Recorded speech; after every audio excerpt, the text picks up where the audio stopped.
Programme देखने से पहले हमारा चैनल सब्सक्राइब करें और आपकी दाईं जानिब जो बटन है इसे क्लिक करें ताकि आपको बयानात बर वक्त मिल सके। लब्बैक अल्लाहुम्मा लब्बैक लब्बैक ला शरीक लक लब्बैक।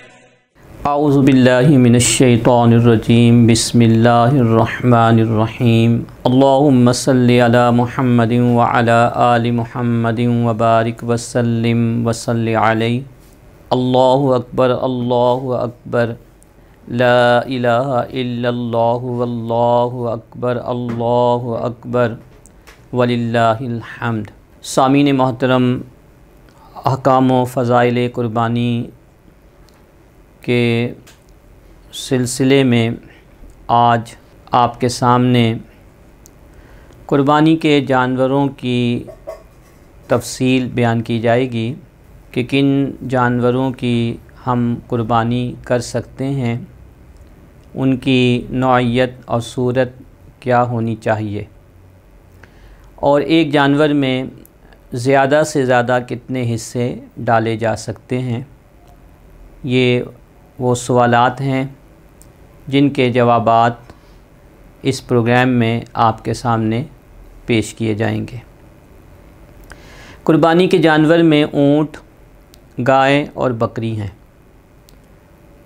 इनमें भैंस, गाय, भेड़ और दुम्बा सब शामिल हैं। नर और मादा दोनों कुर्बानी के जानवरों में हैं, यानी ऊँट की भी कुर्बानी हो सकती है और ऊँटनी की भी कुर्बानी हो सकती है। इसी तरह गाय के साथ बैल, भैंस के साथ भैंसा और बकरी के साथ बकरा ये कुर्बानी के जानवर में शामिल है। खस्सी जानवर की कुर्बानी भी हो सकती है और गैर खस्सी जानवर की कुर्बानी भी हो सकती है। बाज़ लोग खस्सी जानवर की कुर्बानी करने में हिचकिचाहट महसूस करते हैं और वो ये समझते हैं कि चूँकि ये शायद इसमें ऐब है तो ऐब की वजह से इसकी कुर्बानी नहीं होगी, तो ऐसा मसला नहीं है। फ़ुक़हाए कराम ने फ़रमाया कि खस्सी जानवर की कुर्बानी रसूलुल्लाह सल्लल्लाहु अलैहि व आलिहि वसल्लम की सुन्नत तय्यबा से साबित है। ऊँट की उम्र के बारे में ये है कि कम अज़ कम 5 साल का हो। यही मामला ऊँटनी का भी है, जबकि गाय, बैल, भैंस और भैंसा में कम अज़ कम उम्र 2 साल हो। लिहाजा ऊँट या ऊँटनी 5 साल से कम हो तो इनकी कुर्बानी नहीं होगी। गाय, बैल और भैंसा की उम्र अगर 2 साल से कम है तो कुर्बानी नहीं होगी। बकरी या बकरा हो तो कम अज़ कम उम्र 1 साल बयान की जाती है। लिहाजा 1 साल से कम उम्र की बकरी हो या बकरा हो, इनकी कुर्बानी नहीं होगी। अलबत्ता 6 माह का दुम्बा या भेड़ इस कदर तंदुरुस्त हो कि देखने से वो 1 साल का मालूम हो, तो यहाँ पर ये रियायत दी गई है शरीयत मुत्तहरा में कि 6 माह का दुम्बा या भेड़ जो कि तंदुरुस्त है, तवाना है और देखने वाले को 1 साल के लगभग लग रहा हो, तो इनकी कुर्बानी भी जायज़ है।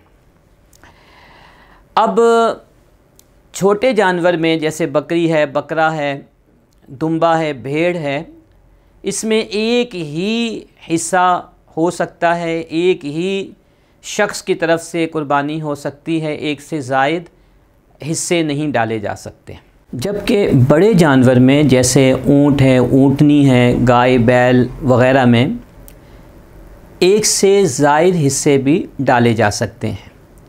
अब सवाल ये पैदा होता है कि एक से ज़ायद की हद क्या है, इसकी लिमिट क्या है? क्या रसूलुल्लाह सल्लल्लाहु अलैहि व आलिहि वसल्लम की सुन्नत से हमें इस हवाले से रहनुमाई मिलती है?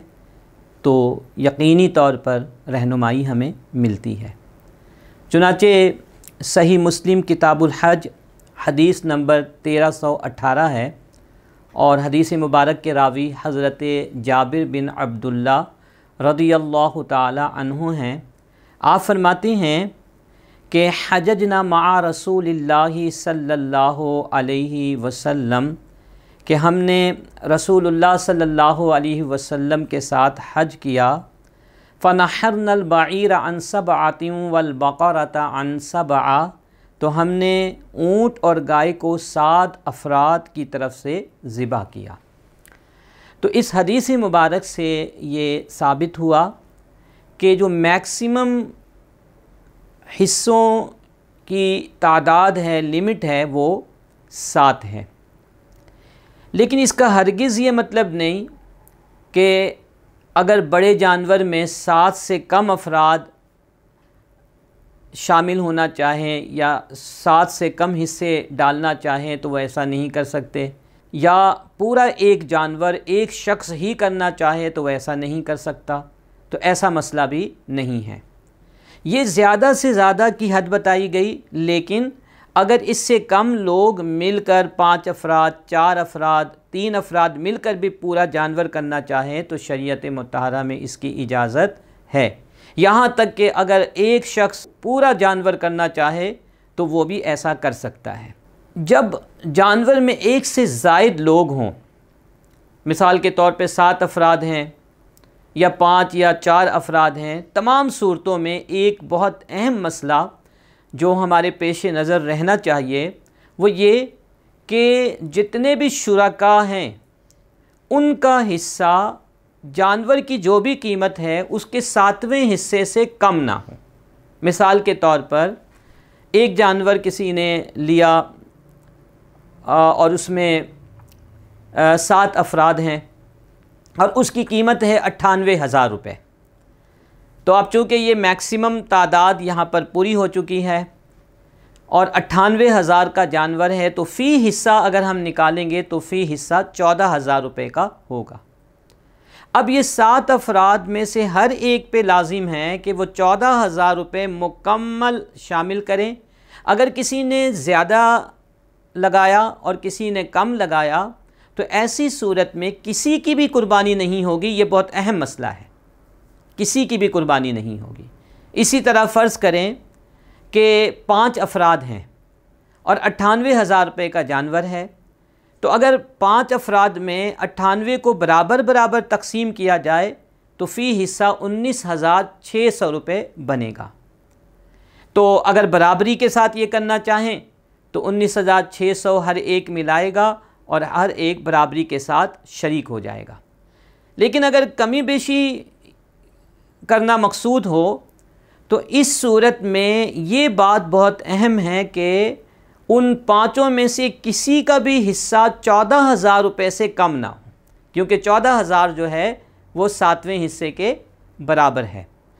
तो ये मसला इज्तिमाई कुर्बानी करते वक्त हर एक को समझना भी चाहिए और इस मसले के मुताबिक जो इज्तिमाई कुर्बानी होती है, बड़े जानवर में हिस्से डालकर कुर्बानी होती है, मामलात करना चाहिए।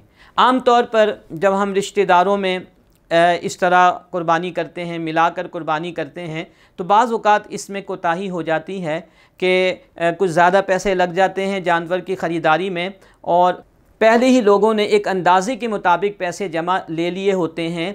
तो बाद में बाज़ जो रिश्तेदार होते हैं मुरव्वत की वजह से या हया की वजह से वो नहीं बताते और अपनी तरफ से पैसे उसमें शामिल कर देते हैं। ये दुरुस्त अमल नहीं है। हया किए बग़ैर और आर के बग़ैर ज़रूर उनको बताना चाहिए ताकि उनकी कुर्बानी ज़ाया होने से बच जाए। ना सिर्फ उनकी बल्कि जो दीगर शुरका हैं उनकी भी कुर्बानी ज़ाया होने से बच जाए और उनको सही तौर पर अज्र व सवाब मिल सके। तो जानवरों के हवाले से चंद अहम बातें आपके सामने बयान कर दी गई। अल्लाह ताला हमें अमल की तौफ़ीक़ अता फ़रमाए। वमा अलैया इल्लल बलागुल मुबीन।